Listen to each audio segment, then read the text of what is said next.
Assalamualaikum warahmatullahi wabarakatuh. Perkenalkan, nama saya Firgi Adinata Stakifulfian dari SMP Islam Terpadu Al-Biruni.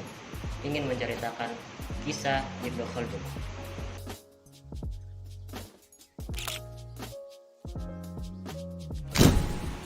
Dia merupakan salah satu pemikir hebat yang serba bisa sepanjang masa. Dalam dunia modern, dia bergelar bermacam-macam, mulai dari bapak sosiologi, peletak dasar filsafat sejarah, perintis ilmu ekonomi, hingga penggagas teori politik. Sederet pemikir barat terkemuka juga mengagumi pemikirannya. Dialah Ibnu Khaldun, penulis buku yang melegenda yakni Al-Muqaddimah. Lahir di Tunisia pada 1 Ramadan 732 Hijriah. Keluarganya termasuk keluarga Andalusia yang berhijrah ke Tunisia pada pertengahan abad 7 Hijriah. Memiliki nama lengkap Waliuddin Abdurrahman bin Muhammad Ibnu Khaldun Al-Hadrami Al-Isbili.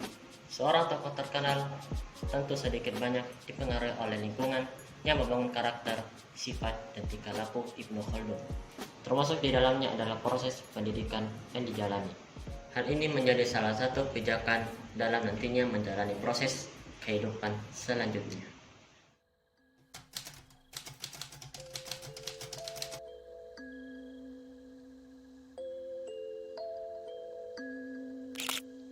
Ibnu Khaldun dibesarkan dalam pangkuan ayahnya yang juga guru pertamanya. Dia membaca Al-Quran dan menghafalnya. Dia juga mempelajari tata bahasa oleh para ulama yang terkenal di Tunisia. Dari tulisan-tulisannya, tampak bahwa dia sangat menguasai kitab-kitab hadis, fikih maliki, filologi, dan puisi. Kemudian dia mempelajari ilmu logika dan filsafat selama menjalani proses kehidupan kenegaraannya dan menunjukkan penguasaannya dalam kedua bidang itu. Semua gurunya mengakui kemampuan-kemampuannya dan memberikan ijazah mereka kepadanya. Ibnu Khaldun melanjutkan studinya hingga berumur 18 tahun. Pada saat itu, Afrika Utara mengalami banyak kemelut yang membuat seluruh dunia Islam dari Samarkand hingga Mauritania jatuh. Maksudnya karena wabah mematikan, atau menurut istilah Ibnu Khaldun, wabah yang menyapu bersih. Ia adalah epidemik yang sama dengan yang terjadi di Italia dan kebanyakan negara-negara di Eropa. Dan pada tanggal 749 Hijriah, sang sejarawan ditinggal mati oleh kedua orang tuanya dan semua gurunya akibat wabah mematikan itu. Singkat cerita, Ibnu Khaldun akhirnya hijrah ke Fez. Dengan segala kecerdikannya, Ibnu Khaldun akhirnya memenuhi panggilan Sultan Hamengkubuwono. Dia tiba di Fez pada tahun 755 Hijriah dan diangkat sebagai anggota akademinya dan diperintahkan untuk ikut sholat bersamanya. Sultan terus mempromosikannya hingga akhirnya dia diangkat menjadi salah satu sekretaris dan rumah tangga istananya. Ia belajar kepada cendekiawan terkenal yang datang dari Andalusia ke Fez dan kota-kota lainnya di Afrika Utara. Pada masa ini, dia belajar banyak dan pengetahuannya bertambah.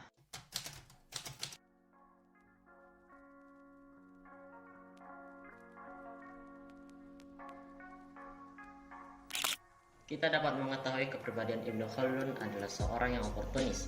Dia menangkap berbagai kesempatan dengan menggunakan bermacam sarana dan cara dan menurut dia, dengan tujuan menghalalkan cara. Tanpa ragu, dia mengembalikan kejahatan untuk mendapatkan kebaikan. Dari Tunisia, dia berpindah menuju Granada pada tahun 763 Hijriah. Dia memegang kekuasaan ini dengan kokoh. Tak lama di Granada, Ibnu Khaldun meninggalkan tempat ini dan berlayar dari Albania menuju Boji pada pertengahan 766 Hijriah. Di Boji, Ibnu Khaldun menjabat menjadi seorang hajib. Saat itu, jabatan hajib di negara Afrika Utara sesuai dengan definisinya adalah penyelenggara semua urusan negara dan pengurus khusus hubungan sultan dan warga negaranya.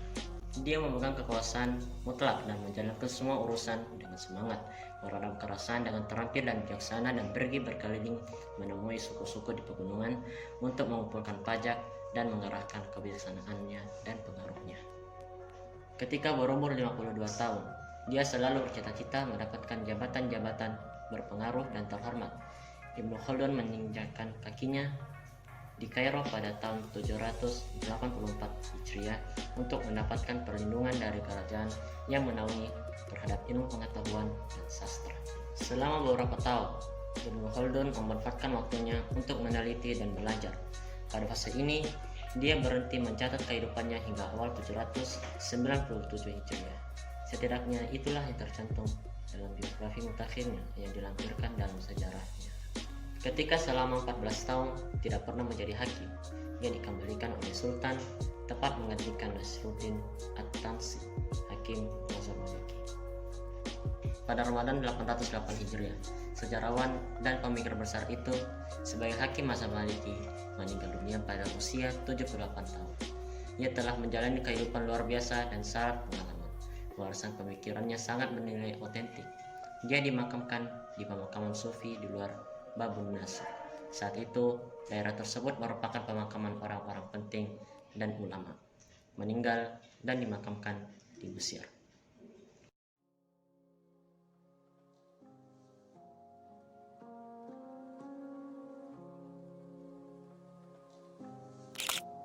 Menyelami mahakarya spektakuler Ibnu Khaldun, seperti membentangkan prestasi terbaik dari umat manusia pada zamannya yang penuh stagnasi dan ketidakmenentuan nasib dan kehidupan, maupun pada zaman kini sebagai cerminan masih ada manusia hebat yang terlahir di masa lalu, bahkan pemikirannya melebihi orang-orang pada era kehidupannya.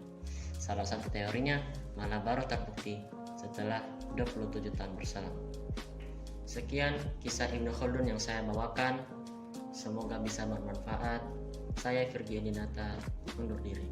Assalamualaikum warahmatullahi wabarakatuh.